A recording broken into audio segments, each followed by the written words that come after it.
Time था जब study के नाम पर टीवी स्क्रीन पर सिर्फ एक ही नाम घूमता था, बायजूस।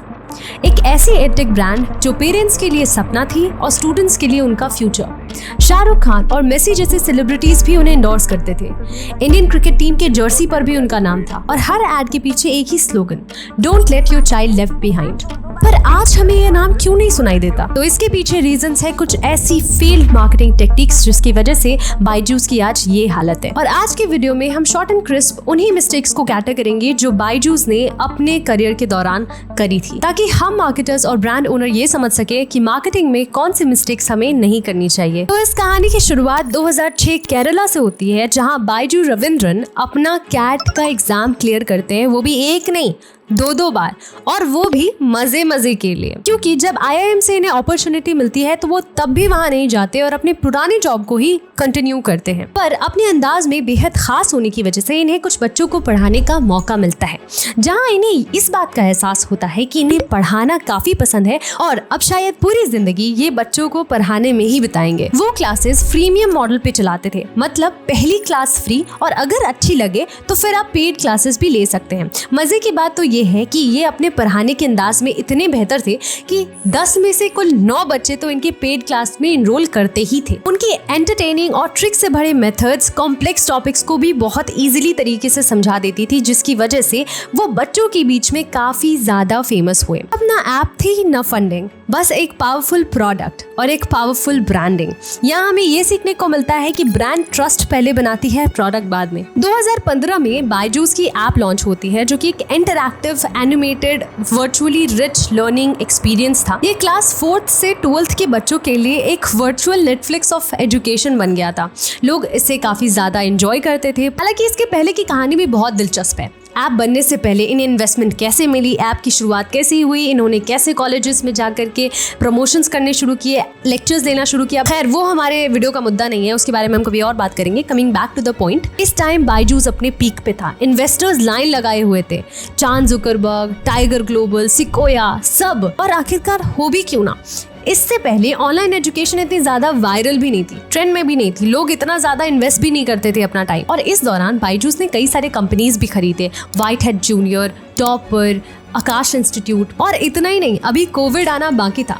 कोविड में 2021 में बायजूस की वैल्यूएशन $22 बिलियन की हो गई थी। और हो भी क्यों ना, इस दौरान बायजूस ने अपने FOMO driven content marketing strategies, free classes, different tactics से लाखों स्टूडेंट्स को ऑनबोर्ड किया। इन्वेस्टर्स बिना कुछ सोचे समझे पैसा लगा रहे थे, क्योंकि मार्केट में एक्सपोनेंशियल ग्रोथ दिख रहा था। सारे ही प्लेटफॉर्म्स अपने स्टूडेंट्स को फ्री में अपने फीचर्स यूज करने दे रहे थे। एडटेक सेक्टर को अप्रैल 2020 से मई 2022 के बीच में $6.65 बिलियन की फंडिंग मिली वेंचर कैपिटलिस्ट और उनकी कंपनी से। और इस पूरे इन्वेस्टमेंट का तो आधा बायजूस को ही मिला था। तो सोचिए उसकी रेप्यूटेशन और उसकी पॉपुलैरिटी उस वक्त कैसी होगी। पर पिक्चर अभी बाकी है मेरे दोस्त। ऐसा कहते हैं ना कि जो जितनी तेजी से ऊपर उठता है उतनी ही तेजी से नीचे भी गिरता है।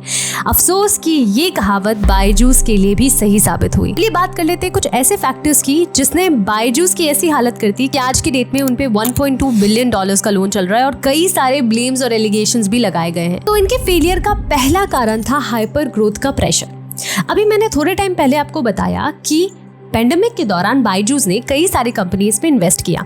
तो उन्होंने 2019 टू 2021 के बीच में 18 कंपनियों को खरीदा, जिसमें 2.5 बिलियन से ज्यादा उन्होंने स्पेंड किया। बट उन्होंने इनकी इंटीग्रेशन और यूनिट इकोनॉमिक प्लानिंग को बिल्कुल इग्नोर किया। सिर्फ ग्रोथ और वैल्यूएशन चेज की, फंड रेजिंग तो हुई पर प्रॉफिटेबिलिटी बिल्कुल नहीं। फेलियर का दूसरा reason high pressure sales tactics. Reporters ने रिवील किया कि बायजूस के अगेंस्ट लगभग 3800 से भी ज्यादा कंप्लेंट्स रजिस्टर की गई है, mainly over aggressive sales, cancellation, delays और रिफंड इश्यूज। जबकि उनके कॉम्पिटिटर्स के पास ये कंप्लेंट्स 10% भी नहीं आती थी। यूजर्स कंप्लेन करते हैं कि फैमिलीज को EMI पे कोर्सेज लेने पड़ते थे अगर वो अफोर्ड नहीं कर पाते थे। तो इसके अलावा इनकी कंपनी कल्चर भी बहुत अच्छी नहीं थी। कई सारे आप यूट्यूब पे कमेंट्स देख सकते हो कि बायजूस के जो एम्प्लॉयज हैं वो बायजूस को ब्लेम करते हैं कि वो उन्हें काफी एक्सप्लॉइट और अब्यूज किया करते थे फॉर सेल्स। तीसरा था ओवर एक्विजिशन विदाउट इंटीग्रेशन। जैसे मैंने अभी आपको बताया कि 2019 से 2021 के बीच में उन्होंने 20 से ज्यादा कंपनीज को अक्वायर किए,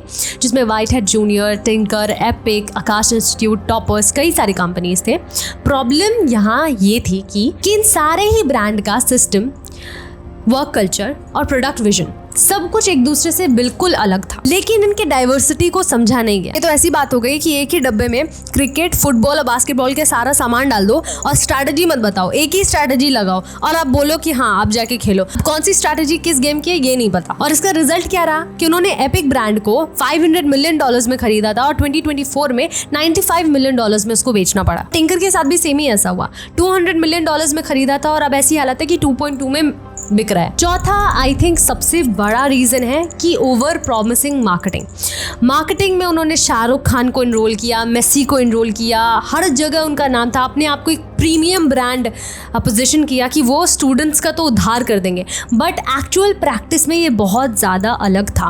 ऐप्स में कई सारे बग्स थे, फीचर्स डिले हो जाते थे, कभी कभी तो ऐप भी क्रैश हो जाता था और गूगल प्ले से इनके ऐप को हटा भी दिया गया था क्योंकि इन्होंने सर्वर का बिल टाइम से पे नहीं किया। यहाँ एक लेसन लेने की जरूरत यह है कि मार्केटिंग से ट्रस्ट नहीं बनता। अगर आपकी प्रोडक्ट सही नहीं है तो अच्छी ब्रांडिंग भी फेल हो जाएगी। तो यहाँ हम मार्केटर्स ने क्या सीखा कि मार्केटिंग से ब्रोकन प्रोडक्ट्स को सही नहीं किया जा सकता। दूसरा, स्टोरी टेलिंग मैनिपुलेशन नहीं है, ये रिस्पॉन्सिबिलिटी है कि हम सिर्फ सच और सही चीजों को सामने लाएं। तीसरा, लॉयल यूजर्स बनाओ, सिर्फ कस्टमर के पीछे मत भागो वरना कस्टमर लाइफ टाइम वैल्यू तो भूल जाओ। बायजूस ने हमें कई सारे सबक दिए, जिनमें से एक सबक ये भी था कि मार्केटिंग सिर्फ मैजिक नहीं बल्कि वो आवाज है, पर वो आवाज तभी काम करेगी जब आपके अंदर सच्चाई हो। मार्केटिंग आपको लाइमलाइट जरूर दिला सकती है, पर ये सिर्फ आपका ट्रस्ट और आपका बढ़िया प्रोडक्ट है जो आपको मार्केट में खड़ा रखेगा। दोस्तों, अगर आप एक एंटरप्रेन्योर या फिर एक मार्केटर हो तो इस चीज को जरूर समझो कि जब तक प्रोडक्ट में जान ना हो तब तक उस पर ऐड लगा के कोई फायदा नहीं है। पहले अपने प्रोडक्ट के ऊपर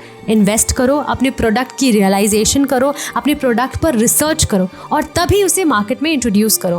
प्रोडक्ट पर रिसर्च कैसे करते हैं, मार्केट रिसर्च कैसे करते हैं, इसके ऊपर मैंने एक बहुत बढ़िया वीडियो बनाई है।